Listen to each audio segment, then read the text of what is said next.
nakakahiya naman sa'yo. Para naman akong inutil nito. Di bale, magaling ka na. Di na ako makikialam sa inyo. Anyo kasi kumuha ng caregiver eh.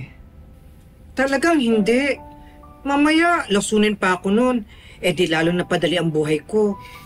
O, Hindi naman siguro po. pero, kung ayaw mo na akong alagaan, pwede mo naman akong iwan.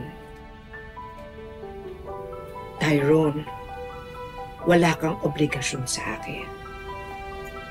Alam ko ginagawa mo to dahil tumatanaw ka sa akin ng utang na loob. May buhay ka pa. Huwag mong ubusin yung oras mo sa pag-aalaga sa akin. Halika, Sinta. Masaya naman akong ginagawa to para sa iyo. Tsaka, free time ko ngayon.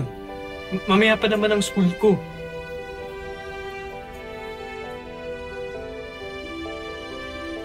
Ano po yan?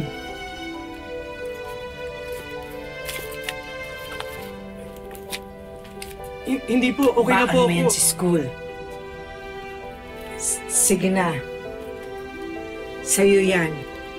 Alam ko, maliit lang ang sweldo ng nanay mo at kinakapos kayo sa panggastos. Sa'yo yan. Kaya naman po, tsaka hindi naman ako nagpapabayad sa'yo. Hindi naman yan bayad.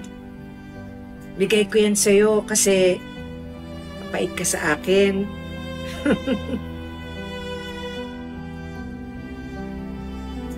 Alam mo, Tyrone,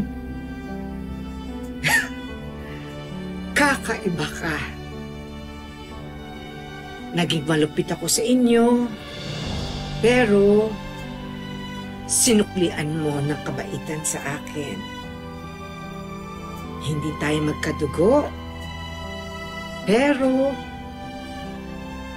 sa'yo ko naramdaman yung tunay na malasakit.